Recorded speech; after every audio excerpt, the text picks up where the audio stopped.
बिस्मिल्लाहिर्रहमानिर्रहीम। अल्हम्दुलिल्लाहि वकफ़ा वस्सलातु वस्सलामु अला सय्यिदिना मुहम्मदिनिल मुस्तफ़ा व अला आलिहि व अस्हाबिहि अत्तक़ा वन्नुक़ा। अम्मा बादु फ़अऊज़ु बिल्लाहि मिनश शैतानिर रजीम। बिस्मिल्लाहिर्रहमानिर्रहीम। वमा अर्सलना मिर रसूलिन इल्ला लियुताअ बिइज़्निल्लाह। सदक़ल्लाहुल अलियुल अज़ीम। इन्नल्लाह व मलाइकतहु युसल्लूना अलन नबी या अय्युहल्लज़ीना आमनू सल्लू अलैहि वसल्लिमू तस्लीमा। दुरूद पाक पढ़िए। अस्सलातु वस्सलामु अलैका या सय्यदी या रसूलल्लाह व अला आलिका व अस्हाबिका या सय्यदी या हबीबल्लाह। अस्सलातु वस्सलामु अलैका या सय्यदी या नबी अल्लाह व अला आलिका व अस्हाबिका या सय्यदी या नूरम मिन नूरिल्लाह। वाह क्या जूदो करम है शह बतहा तेरा, नहीं सुनता ही नहीं मांगने वाला तेरा। धारे चलते हैं अता के वो है कतरा तेरा, धारे चलते हैं अता के वो है कतरा तेरा। तारे खिलते हैं सखा के वो है ज़र्रा तेरा। तू जो चाहे तो अभी मैल मेरे दिल के धुले, तू जो चाहे तो अभी मैल मेरे दिल के धुले। कि खुदा दिल नहीं करता कभी मैला तेरा। तेरी सरकार में लाता है रज़ा उसको शफी, जो मेरा गौस है और लाडला बेटा तेरा। काबिल कदर लाइक के साथ एहतराम आशिकान मुस्तफ़ा, मेरे प्यारे प्यारे और मोहतरम इस्लामी भाइयों, अल्लाह ताला के फ़ज़ल और उसकी तौफ़ीक से शादी खाना आबादी के इस बाबरकत मौका पर नबी अकरम सल्लल्लाहु तआला अलैहि वसल्लम के ज़िक्र की ये महफ़िल सजाई गई है। अल्लाह तबारक व तआला इसको अपनी बारगाह में कबूल व मंजूर फरमाए। इस खुशी के मौका पर मैं मुबारकबाद पेश करता हूँ हमारे दूल्हा भाई और इनके जितने भी दोस्त अहबाब हैं जिन्होंने इस महफ़िल पाक का इंतज़ाम किया, इस माहौल को पसंद किया। अल्लाह तबारक व तआला सब को इसका अजर अज़ीम अता फ़रमाए। नबी अकरम सल्लल्लाहु तआला अलैहि वसल्लम की महफ़िल ये लोगों की गैदरिंग की मोहताज नहीं होती, बल्कि इंसान तन्हाई में बैठकर भी हुजूर को याद कर ले तो सब्ज़ गुंबद वाले आका को उसकी इत्तिला हो जाती है।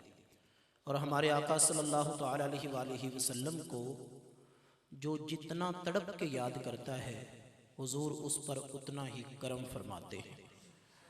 तो किसी भी महफ़िल के कबूल होने की ये अलामत नहीं है कि दुनिया वाले उसको पसंद कर रहे हैं या नहीं कर रहे, बल्कि कबूल होने की अलामत ये है कि हम दुनिया को दिखाने के लिए महफ़िल नहीं कर रहे, बल्कि अपने आका की बारगाह में हाज़िरी लगवाने के लिए महफ़िल कर रहे हैं। इसलिए जितने भी हज़रात यहाँ पर तशरीफ़ फरमा हैं, खुशी से बैठें, सच्चे दिल से बैठें, यूँ समझें कि जैसे हम मदीने वाले की बारगाह में अपनी हाज़िरी लगवा रहे हैं। अगर ये हाज़िरी कबूल हो गई तो इंशाअल्लाह महशर के मैदान में भी ये वाला वक़्त हमें ज़रूर काम आएगा और अल्लाह इसके सदक़े हमारा बेड़ा पार फरमाएगा।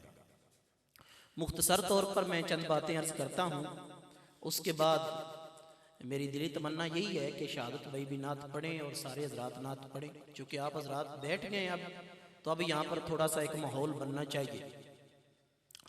नबी अकरम सल्लल्लाहु तआला अलैहि वसल्लम का हमने कलमा पढ़ा, हुजूर के हम उम्मती हैं, और हमारा जो हुजूर सल्लल्लाहु तआला अलैहि वसल्लम के साथ ताल्लुक़ है वो ताल्लुक़ जितना मजबूत होता चला जाएगा उतनी ही ज़्यादा हमारे ईमान में, हमारे रिज़्क़ में, हमारी इज़्ज़त में और हमारी ज़िंदगी में बरकत होती चली जाएगी।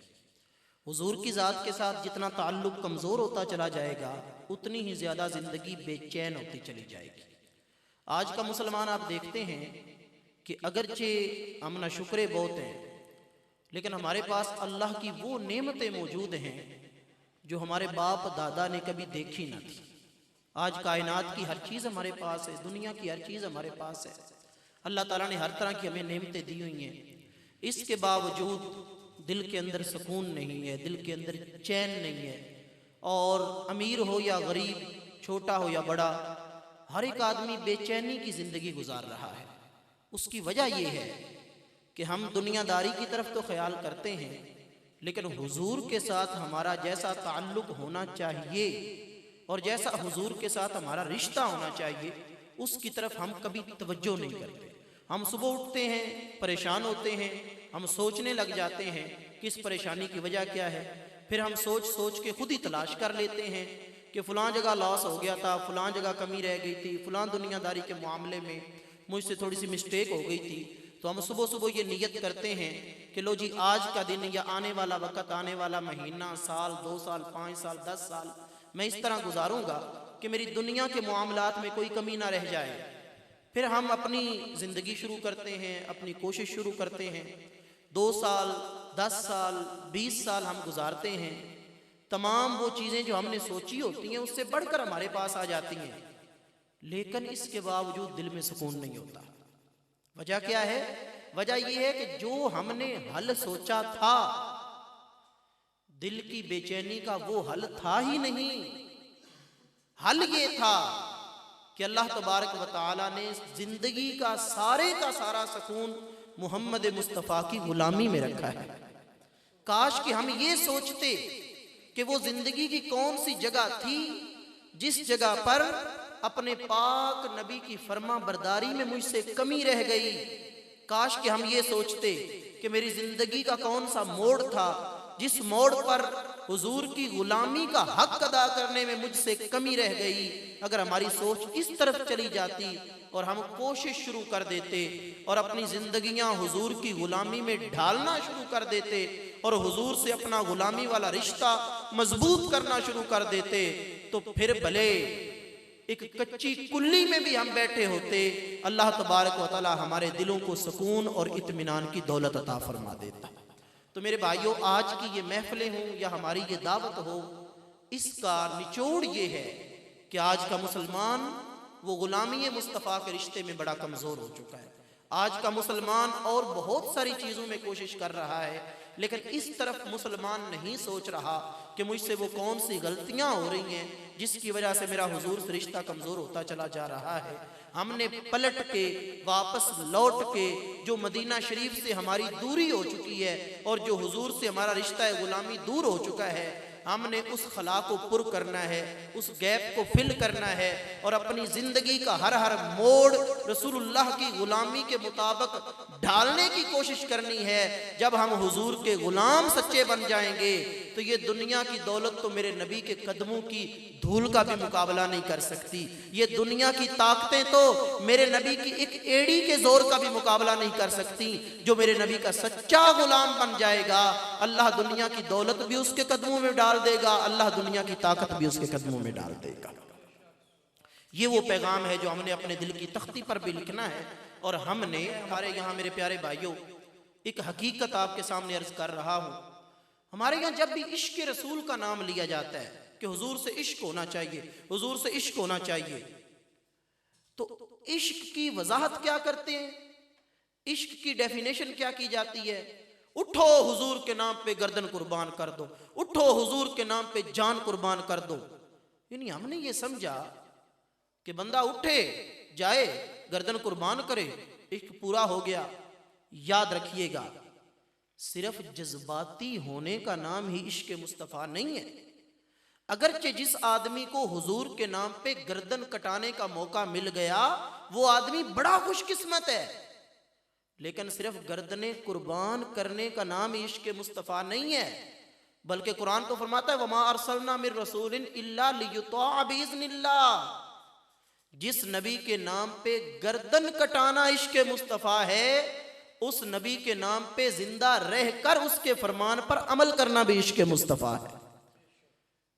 सिर्फ ये नहीं कि जाओ जाके शहीद हो जाओ हुजूर के नाम पर, जाओ जाके सर कुर्बान कर दो हुजूर के नाम पर, जाओ जाके मार खाओ हुजूर के नाम पर, तुम्हारा इश्क पूरा हो गया, बच के वापस आ गए, फिर जिस तरह की मर्जी ये करतूत करते रहो।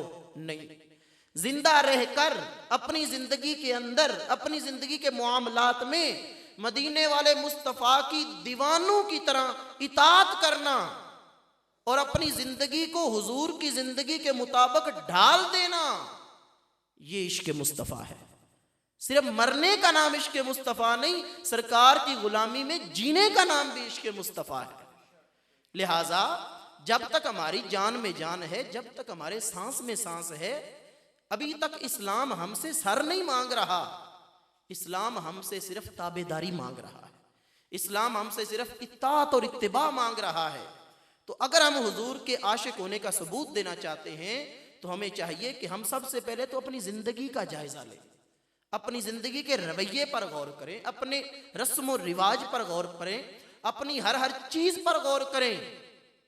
और जहां कहीं कमी रह गई है, जहां हमारी रस्म और रिवाज, हमारा तौर तरीका, हमारी डिसिप्लिन, हमारी तहजीब, हमारा मुआशरा हुजूर के तरीके के खिलाफ चल रहा है, इसको हुजूर की मर्जी के मुताबिक ढालें। और मैं एक बहुत बड़ी बात आपके सामने कर दूं, हो सकता है कुछ हदीसें मैं ज़हन में रखकर ये निचोड़ निकाल रहा हूं, हो सकता है एक बंदा घर से उठे और हुजूर के नाम पर जाके सर कुर्बान कर दे, उसको अल्लाह बहुत बड़ा अजर देगा। लेकिन एक हदीस ये बताती है कि जिसने सर कुर्बान नहीं किया, इस मुआशरे में खड़े होकर हुजूर का निजाम नाफज किया है, अल्लाह तबारक व तआला उस आशिक को शहीदों से भी बड़ा दर्जा अता फरमाएगा। सुभान अल्लाह, सुभान अल्लाह। हुजूर ने फरमाया, मन तमस्सक बिसुन्नती इंदा फसाद उम्मती फलाहु अजरु मिअत शहीद। फरमाया, जिसने मेरी सुन्नत, मेरे तरीके को मजबूती से थाम लिया, कब? इंदा फसाद उम्मती, जब मेरी उम्मत में फसाद आ जाएगा। इस फसाद की उलमा ने वजाहत की, फसाद का क्या मतलब है? फरमाया, फसाद का मतलब ये है कि जब सुन्नत रसूल में लोगों को शर्म आए और फैशन में लोग खुशी महसूस करें, जब सुन्नत रसूल को लोग माअज़ल्लाह घटिया दर्जे की चीज समझें और हुजूर की सुन्नत से हटकर लोग अपने आप को एक आला किस्म का बंदा समझें, जब मुआशरे के अंदर मेरे नबी की सुन्नत पर अमल करना एक मुश्किल बन चुका हो, ऐसे हालात में जब उम्मत बिगड़ चुकी हो, ऐसे हालात में मेरे आका फरमाते हैं, जो मेरी एक सुन्नत को मजबूती से थाम लेगा, अल्लाह रब्बुल आलमीन उसको 100 शहीदों का सवाब अता फरमाएगा। सुभान अल्लाह। अभी वो शहीद हुआ नहीं, सिर्फ उसने क्या किया, इस मुआशरे के अंदर डट के खड़ा हो गया और उसने कहा, मैंने कलमा नबी का पढ़ा है, तो सिर्फ जबान से कलमा पढ़ने के लिए कलमा नहीं पढ़ा, बल्कि मैंने हुजूर के तरीके पर जिंदगी गुजारने के लिए नबी का कलमा पढ़ा है। ऐसे हालात में वो खड़ा हो गया। हुजूर फरमाते 100 शहीदों का अल्लाह उसको सवाब अता फरमाएगा। उलमा ने कहा 100 शहीदों का सवाब क्यों? फरमाया, इसलिए कि जो आदमी मैदान जंग में जाकर शहीद होता है, उसको 1 या 2 या 4 ज़रबें लगती हैं, जान उसकी निकल जाती है। जान निकलने की उसको तकलीफ होती है, लेकिन जब जान निकल जाती है तो फिर उसके बाद उसकी तकलीफें ख़त्म हो जाती हैं और अल्लाह ताला उसको अपना दीदार और अपनी जन्नत का नज़ारा अता फरमा देता है। लेकिन जो बंदा जिंदा रहकर हुजूर की सुन्नत पर अमल करेगा, इसको एक जख्म नहीं लगेगा, इसको जमाने वाले 1000 जख्म लगाएंगे। कोई किसी तरह का ताना देगा, कोई किसी तरह का ताना देगा, और तीर और तलवार का जख्म उतनी दर्द नहीं करता जितनी लोगों के तानों से इंसान को दर्द होती है। कोई किसी तरह का इसको डिग्रेड करेगा, कोई मजाक उड़ाएगा। ऐसे हालात में ये हुजूर का सच्चा आशिक घबराया नहीं है, ये अपनों के ताने भी बर्दाश्त करता रहा, ये बेगानों का मजाक भी बर्दाश्त करता रहा, और उसके जहन में एक ही जज्बा था, मुआशरा और जमाना और रिश्तेदार और बरादरी ये नाराज होती है तो हो जाए, मदीने वाले का रिश्ता कहीं नाराज ना हो जाए। ये मुआशरे में डट के खड़ा रहा, इसने कई ताने के तीर बर्दाश्त किए और इसने मेरे नबी की सुन्नत का झंडा बुलंद किया। मेरे आका फरमाते हैं, ऐसे हालात में जो मेरी सुन्नत को जिंदा करेगा, अल्लाह उसको 1 शहीद का सवाब नहीं, रब उसको 100 शहीदों का सवाब अता फरमाएगा। सुभान अल्लाह, सुभान अल्लाह। तो इसलिए ये दीन सिर्फ शहादतों का दीन नहीं है कि हम कहें उठो हुजूर के नाम पे कट जाओ, उठो हुजूर के नाम पे कुर्बान हो जाओ। ये दीन निरा कुर्बान करने के लिए नहीं आया, ये दीन इंसान को जिंदा रखने के लिए भी आया है। ये दीन सिर्फ मरने वालों का दीन नहीं है, ये जिंदा रहने वालों का भी दीन है। तो दीन का हक तब अदा होगा जब हम अपनी जिंदगी के अंदर हुजूर के दीन को नाफिज करेंगे, हुजूर के तरीके को नाफिज करेंगे। फिर किस तरह? सुभान अल्लाह। फरमाया, इस तरह हुजूर के दीन पर अमल करो कि दीन पर अमल करने के बाद तुम्हारे दिल के अंदर कोई अफसोस ना हो, कोई अफसोस ना हो। इस तरह हुजूर के दीन पर अमल करो। यानी जब अल्लाह ताला तुम्हें तौफीक दे दे मेरे नबी के दीन के मुताबिक ज़िंदगी गुजारने का, तो फिर बाद में अफसोस ना करो, हाय यार क्या करें, कलमा पढ़ के फंस गए। अब ये उलमा भी कहते हैं हुजूर के तरीके के मुताबिक ज़िंदगी गुजारो, तो अब गुजारनी पड़ गई, दिल में अफसोस तो बड़ा है, कहीं हमें आज़ादी मिल जाती और हम थोड़ा सा और काम भी करें। मैं अफसोस ना करो, बल्कि दीवानों की तरह खुश्क होकर हुजूर के तरीके पर अमल करते चले जाओ और कभी भी इसके खिलाफ मत सोचना। इसके लिए उलमा ने एक मिसाल बयान की, किस अंदाज में हुजूर के तरीके को अपनाना चाहिए और किस लेवल पर जाकर नबी से प्यार करना चाहिए। फरमाया, एक मर्तबा नबी अकरम सल्लल्लाहु अलैहि वसल्लम ने हजरत उस्मान गनी को मक्का शरीफ भेजा कुछ काफिरों से मुज़ाकरात करने के लिए। अब हजरत उस्मान गनी जब मक्का में रहते थे तब भी बड़े अमीर आदमी थे, मदीना में थे तब भी बड़े अमीर आदमी थे, और वो जब मक्का शरीफ गए तो कुफार सामने आए उनको मिलने के लिए, क्योंकि हज़रत उस्मान गनी मक्का के लोगों के रिश्तेदार थे। कुफार जब सामने आए उनको मिलने के लिए, तो हज़रत उस्मान गनी को उन्होंने देखा कि जो मक्का में आप रहते थे जब तक कलमा नहीं पढ़ा था आपका अंदाज कुछ और था, और आज हुजूर का कलमा पढ़ लिया तो आज आपका अंदाज बदला हुआ है। और वो अंदाज क्या था? लिबास बदला हुआ है, सादगी आ गई है। तो सबसे पहले उन्होंने हजरत सैयदना उस्मान गनी रज़ी अल्लाह तआला अन्हु के लिबास पर एतराज कर दिया। ए उस्मान, तुम अमीर आदमी हो, अरब के अमीर आदमी हो, और अरब के अमीर आदमियों का तरीका ये है कि वो इतना लंबा लिबास पहनते थे कि लिबास जमीन पर घिसटता चला जाता था, इतना लंबा तहमद बांधते थे कि वो भी जमीन पर घिसटता चला जाता था। ये उनका एक माहौल था, ये उनका एक कल्चर था।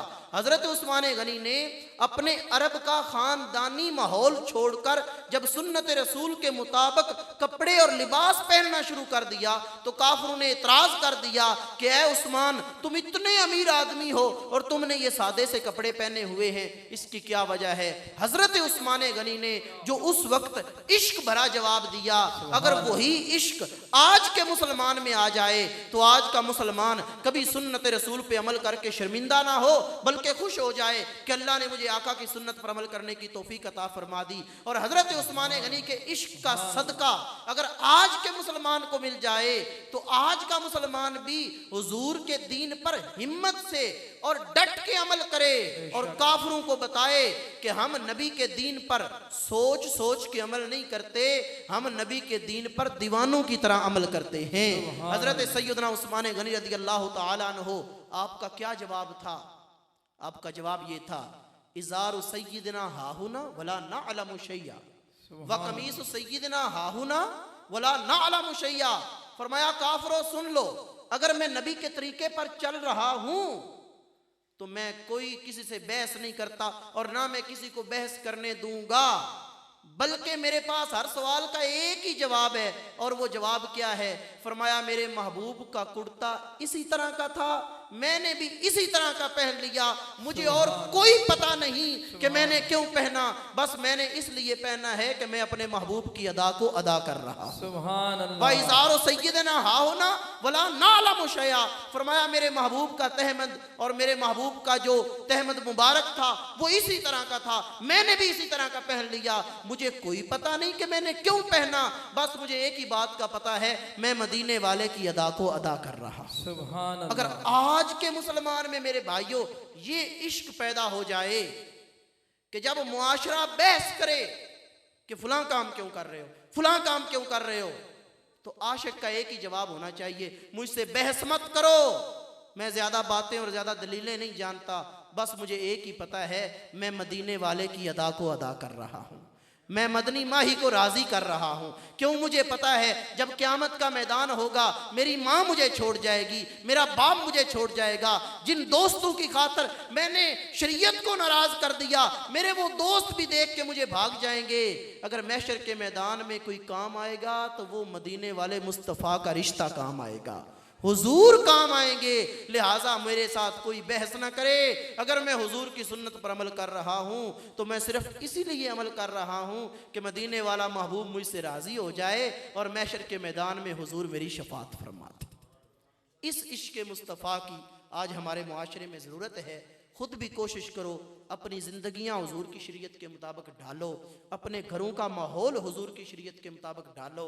हमारी ये बच्चियाँ, हमारी ये औलादें, ये सर से दुपट्टे उतारने के लिए दुनिया में अल्लाह ने हमें नहीं दी, बल्कि सैयदा खातून जन्नत की चादर की हिफाजत करने के लिए अल्लाह ने हमें बेटियां अता फरमाई हैं। हमारे ये बच्चे ये बाज़ारों में घूम फिर कर आवारा गर्दी करने के लिए अल्लाह ने हमें अता नहीं फरमाए, बल्कि हुजूर के दीन के सच्चे सिपाही बन के इस मुआशरे के अंदर एक हया का निज़ाम नाफज करने के लिए अल्लाह ने हमें ये नौजवान और अल्लाह ने हमें ये बच्चे अता फरमाए हैं। तो अगर बरोज़े क़यामत रब ने सवाल कर लिया कि मैंने तुम्हें दुनिया की हर नेमत दी थी, बताओ मेरी नेमतों को तुमने कहाँ इस्तेमाल किया, तो काश हम ये कह सकें कि या अल्लाह हमें तूने औलाद दी, उसको भी हमने तेरे महबूब के दीन के लिए इस्तेमाल किया।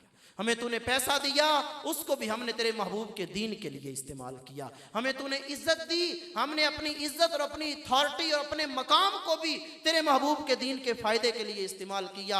या अल्लाह हम अपनी नौकरी करके आ गए हैं, कोई गलती कुताही हो गई है तो मुआफ़ फरमा दे। वो रब बड़ा गफूर रहीम है जो उसके महबूब के तरीके और सुन्नत को आम करने के लिए दुनिया में ज़िंदगी गुजारेगा। अल्लाह फिर अपने बंदे की तरफ नहीं देखेगा, बल्कि अल्लाह मदीने वाले मुस्तफ़ा के सदके उसका बेड़ा पार फरमा दे। सुभान अल्लाह, बेशक। तो इसलिए सदहा मुबारकबाद के हकदार हैं हमारे ये भाई जिन्होंने इस मौका पर भी ज़िक्र मुस्तफ़ा का एहतमाम किया। मैं सबको दावत दूंगा, जब आपकी ज़िंदगी में भी अली नवाज़ भाई माशाअल्लाह, जब आपकी ज़िंदगी में भी ऐसे मौके आएँ तो मेरे भाइयों, अगर चाहते हो कि सारी उम्र दिल को सुकून मिलता रहे, तो फिर गमी हो या खुशी हो, ज़िक्र मुस्तफ़ा का एहतमाम किया करो। सुभान अल्लाह। तुम्हारी महफिलों में हुजूर का जिक्र होना चाहिए। तुम्हारी महफिलें क़यामत के मैदान में तुम्हें खुश करने का और बख्शवाने का ज़रिया बन जाए, ना ये कि परेशानी का ज़रिया बन जाए। वक़्त तो गुजर ही जाता है, लेकिन वक़्त वही अच्छा है जो मुस्तफ़ा की याद में गुजर जाए, जो मुस्तफ़ा के ज़िक्र में गुजर जाए। अल्लाह तबारक व तआला इस पाक ज़िक्र की बरकत से इस शादी को खाना आबादी बनाए और अल्लाह ताला इनका ये अमल अपनी बारगाह में कबूल फरमाए। आमीन बिजाहिन नबी अमीन सल्लल्लाहु अलैहि वसल्लम।